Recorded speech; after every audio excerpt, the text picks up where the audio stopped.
Good morning, everyone. Good morning. Good morning up in the balcony. Good morning. Thanks for being here this morning and joining us on this cold winter morning. I'd like to officially welcome you to the last Monday in January. Also, officially welcome you to second semester. And we know that second semester can often bring a lot of hope and joy as we celebrate making it to the halfway mark of the school year. We also know that the winter time can be a really challenging time for families in our learning community, families in our community here today, as we transition through this cold winter time. And so I say that because I wanted to call out that we intentionally selected this time of year for us to have a Release and Professional Development Day. Our intention in having everyone here is just to provide space and time in a very crammed calendar in the winter to connect with each other and to be able to collaborate. And so we're looking forward to what's ahead today. We are going to start our morning here with a message from Rich. Rich is not able to join us today. He is in Washington, D.C. with 3 of our board members, with Carl Schmidt and Gary Hoff and Vital Eni, who are at the National Advocacy Institute. They are able to advocate for public schools all over the country, but also specifically for the state of Michigan and Oakland County. So they'll be meeting, they've been there since Saturday, working collaboratively, and then today and tomorrow they'll be meeting directly with the Michigan representatives. So it's a pretty important time for us, and we are grateful for them to be willing to head out there during this time of year and spend some time advocating on our behalf. So Gino's going to cue up a message from Rich, and then we'll share a few more things before we leave for our morning.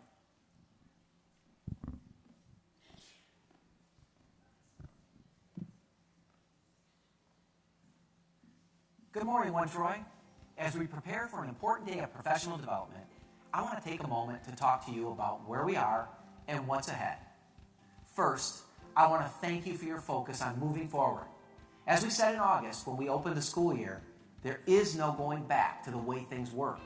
We have learned much over the last few years, and those lessons have changed the way we do things in many ways. It's important to continue to keep looking ahead as we meet the exciting opportunities and challenges that are sure to come. One of the biggest opportunities for transforming learning in the Troy School District came with the successful passage of our bond last November. I want to thank all of you who are involved with educating our community about what it could mean for our students and schools. The work didn't stop when election was over. In fact, we hit the ground running as soon as the voters approved the bond, preparing for the important decisions and work to come. Collaborative learning and developing timelines began immediately and will continue as we map out how the funds will be spent to have the biggest impact. So what can you expect? We will be selling the first series of bonds on February 7th. This will also be a learning experience for students interested in business, finance, construction, architecture, and the law, with an opportunity to witness the sale live.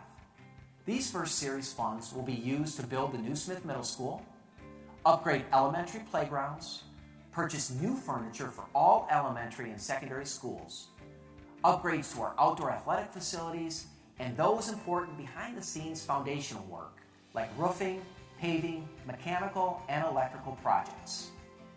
Collaborative teams have been established and design work has begun for these projects. The design process for major projects is expected to take 12 to 18 months, and the community can expect to see some projects materializing in the summer of 2024. One exciting example of the shared work we have engaged in is our middle school design teams. We are exploring and developing the future of student learning at this critical level. These teams include students, teachers, and administrators, and other staff. Work on the next phase of our bond projects is also being ready.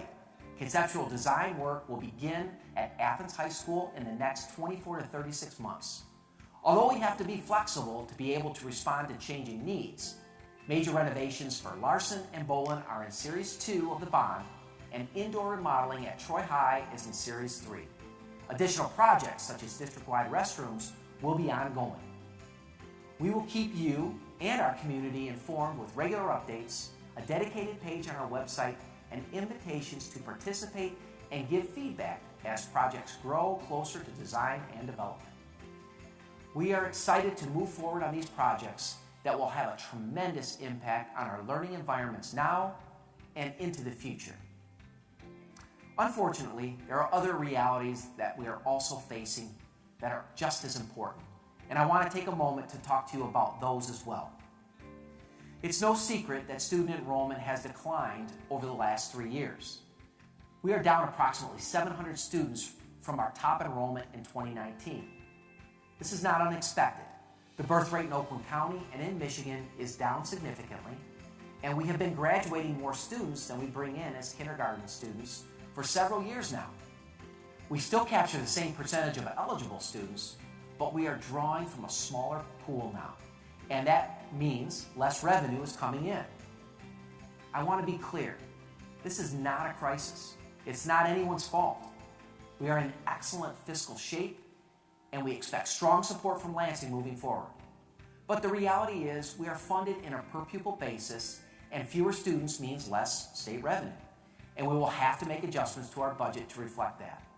As we have seen from some of our neighboring districts, it's important that we plan and begin to act now so that we do not reach a position where we would be forced to make more dramatic and drastic action.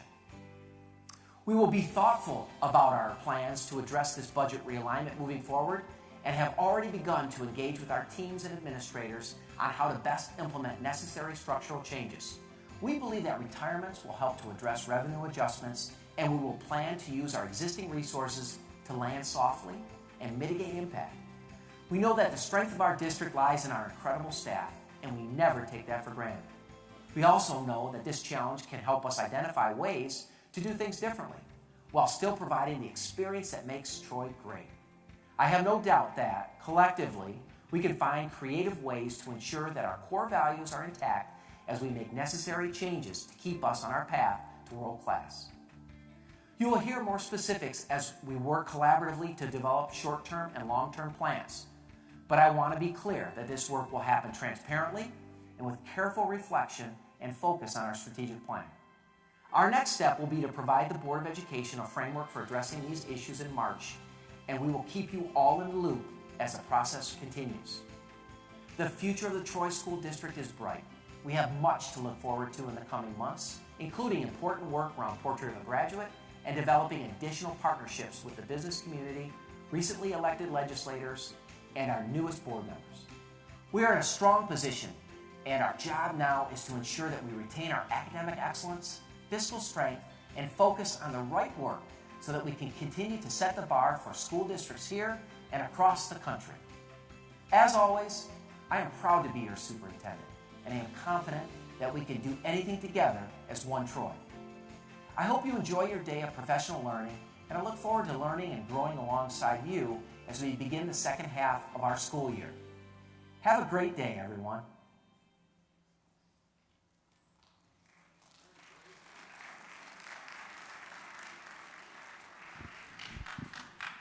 All right, so as Rich shared, we are really excited about what's to come this year. We are actually underway right now this winter and spring with a variety of groups of folks focusing on the middle school design. So across middle schools, as we saw some pictures of there, we have a team working on the middle school advisory and a middle school advisory design concept. So there's a group that's been meeting throughout the winter, and there will be learning that will be coming back to staffs early this spring, later this winter, about a potential middle school advisory design.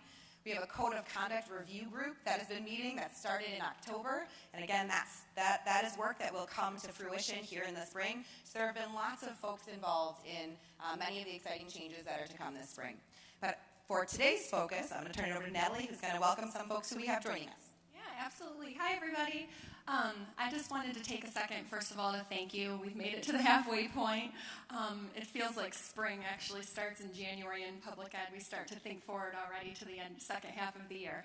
But I wanted to also just express, I know that some of what Dr. Macheski shared was challenging with thoughts about budget, and it can be really easy to kind of get into conversations in the hallway or in the lounge about what could happen, but I think it's just so important that we stay focused on what our job is, to think about what are the learning environments in our classroom, and that can be really hard, but I just think it's so important.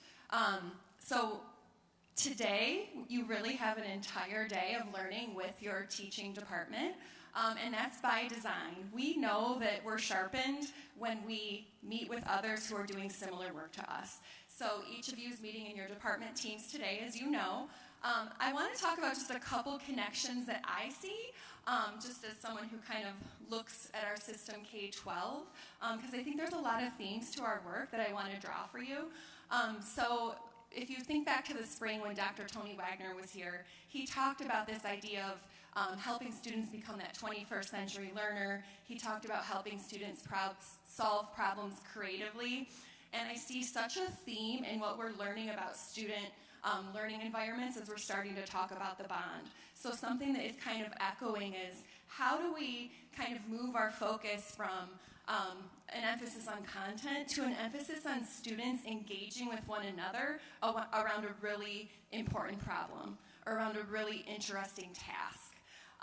Our math folks are doing some work around that today. They're thinking about how do we create a system where students are engaging around an interesting task and pushing on each other's ideas and then sharing their thinking. They're also thinking at the high school level in our math department about how do we ensure learning over time and give students choice. Our science folks today are really thinking about how do we ensure that all students have access to the standards. That's been a conversation they've been engaged in for some time, but how do we help science feel relevant to all students? Our vocal music team today is thinking about deep learning, and they're thinking as a K through 12 team, and they're pondering how does the experience in vocal music grow over time.